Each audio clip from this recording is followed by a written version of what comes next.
म्हणजे काय तर प्र अधिक यूज बरोबर प्रयोग. प्र अधिक यूज हा संस्कृत धातू आहे आणि याचा अर्थ होतो रचना करणे किंवा जुळणी करणे. लक्षात आलं.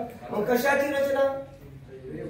कर्त्याची, कर्माची, क्रियापदाशी अशी जुळणी किंवा रचना किंवा ठेवण म्हणजेच मराठी व्याकरणात त्याला प्रयोग असे म्हणतात. ठीक आहे. सो प्रयोगाचे प्रमुख प्रकार किती पडतात? 3. एक कर्तरी प्रयोग, 2 कर्मणी प्रयोग आणि 3 भावी प्रयोग. ठीक आहे. त्याच्यामधला पहिला प्रयोग कोणता आहे? कर्तरी प्रयोग. पहा कर्तरी प्रयोगाचे किती प्रकार पडतात? 2. कर्तरी प्रयोगामध्ये कर्त्याच्या लिंगवचनाप्रमाणे क्रियापदाच्या रूपामध्ये बदल होतो. कर्तरी प्रयोगात कर्ता प्रथमांत असतो, कर्म प्रथमांत किंवा द्वितीयांत असतं, क्रियापद वर्तमान काळी असतं, कर्ता धातू रूपेश असतं. धातू रूपेश म्हणजे कर्ता आपली हुकूमत क्रियापदाच्या धातूवर गाजवतो, त्याला काय म्हणायचं? धातू रूपेश. लक्षात आलं. म्हणजे कर्त्याच्या लिंगानुसार क्रियापद बदलतं. जसं आपण एक्झाम्पल पाहिलं की सीता पेरू खाते. सीता पेरू खाते. पहा सीता कर्ता आहे, पेरू काय आहे? कर्म, क्रियापद खाते, क्रियापदातील धातू खा. पहा कर्त्याचं लिंग स्त्रीलिंग, कर्माचं लिंग नपुंसकलिंग. आता लक्ष द्या, कर्ता बदलला. राजू पेरू खातो, राजू पेरू खातो. पोरगी होती तर काय होतं? खाते. पोरग झालं तर काय झालं? खातो. म्हणजे पहा पोरगी असली तर खाते होतं आणि पोरगा आला तर काय झालं? खातो झालं. म्हणजेच कर्त्याच्या लिंगानुसार काय बनलं? क्रियापद बदललं. आता या वाक्यात कर्ता आहे, कर्म आहे, क्रियापद आहे. कर्त्याच्या लिंगवचनानुसार क्रियापद बदलतंय म्हणून याला सकर्मक कर्तरी म्हणतात. हे काल आपण पाहिलं. त्याच्यानंतर आपण पाहिलं अकर्मक कर्तरी. समजा सीता जोरात आहे का नाही? सीता जोरात पडली. सीता जोरात पडली. आता मला सांगा या वाक्यामध्ये कर्म आहे का? नाही. पडणारी कोण? सीता. पडण्याची क्रिया कोणावर घडली? सीतावर. म्हणून कर्त्यापासून निघालेली क्रिया कर्त्यावरच संपत असेल किंवा उलटत असेल तर त्या वाक्यात कर्म नाही असं समजावं आणि ते वाक्य काय असते? अकर्मक असते. पण धातू कोणता आहे? पड. सीता जोरात पडली, राजू जोरात पडला, राजू जोरात पडला. पोरगी होती तर पडली आणि पोरगा आलं तर पडला. मग या जोराची जात सांगा रे ना. क्रिया विशेषण अव्यय. काय ते? क्रिया विशेषण अव्यय. म्हणजे वाक्याला फोडलं तुम्ही, हे की नाही?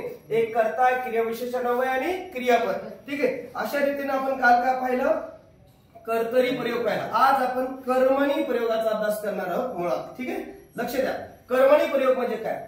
कर्मणी प्रयोगामध्ये कर्म आवश्यक असतं. पहिला मुद्दा, कर्मणी प्रयोगामध्ये कर्माची आवश्यकता असते. दुसरा मुद्दा, कर्मणी प्रयोगामध्ये कर्माच्या लिंगवचनाप्रमाणे क्रियापदाच्या रूपामध्ये बदल होतो. कशाच्या लिंगवचनाप्रमाणे? कर्माच्या लिंगवचनाप्रमाणे क्रियापदाच्या रूपामध्ये बदल होतो. दुसरी गोष्ट, कर्मणी प्रयोगाचे लक्षणे पाहत असताना कर्मणी प्रयोगातील क्रियापद वाक्याचं क्रियापद हे भूतकालीन असते. कोणतं असते? भूतकालीन असते. आणि कर्म हे प्रथमा विभक्तीत असते. कर्म कशात असते? प्रथमा विभक्तीत असते. हे ध्यानात राहू द्यायचं. आणि कर्म धातू रूपेश असते. काय असते? धातू रूपेश असते. म्हणजे कर्म आपली हुकूमत क्रियापदाच्या धातूवर गाजवते, त्याला धातू रूपेश असे म्हणतात. म्हणजे लक्षात आलं तुमच्या? समजा उदाहरणार्थ पहा, कर्ता नेहमी कर्मणी प्रयोगामध्ये समीकरणीय तृतीय विभक्तीमध्ये असतो. कशामध्ये असतो? तृतीय विभक्तीमध्ये असतो. पहा शीताने पेरू खाल्ला. लक्षात घ्या, शीताने पेरू खाल्ला. कर्ता कोणता आहे? शीताने.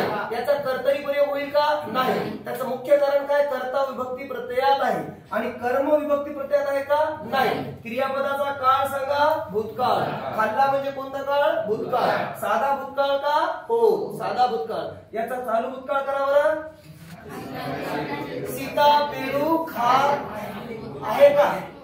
होती. सीता पेरू खात होती. सीताने पेरू खाल्ला होता. सीता पेरू खात असे. लक्षात आलं का? हे आपण कशामध्ये पाहिलं होतं? काळामध्ये पाहिलं होतं. म्हणजे कर्मणी प्रयोग ओळखायचा असेल मित्रांनो तर त्याचं प्रमुख रिझन काय असते की कर्माच्या लिंगाप्रमाणे क्रियापदाच्या रूपामध्ये बदल होतो. तो कसा? आता लक्ष द्या. आता आपण उदाहरणार्थ असं केलं, सीताच्या जागी राजूने केलं. पहा राजूने पेरू खाल्ला. क्रियापद बदललं का? नाही. पण आता आपण पेरू बदलून टाकू डायरेक्ट. पहा, सीताने पपई खाल्ली. पहा, सीताने पपई खाल्ली. म्हणजे आता पहा, पेरू होता तर खाल्ला होता, पपई आली तर खाल्ली झालं. बरोबर. याचा अर्थ कशाच्या लिंगाप्रमाणे क्रियापद बदललं? कर्माच्या लिंगाप्रमाणे. दुसरी गोष्ट आपण याचे लक्षणे पाहिली होती.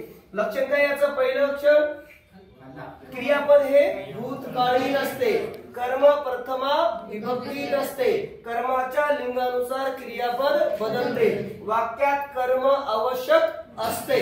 कारण की कर्मणी प्रयोग तेव्हाच होतो जेव्हा कर्म वाक्यात असेल.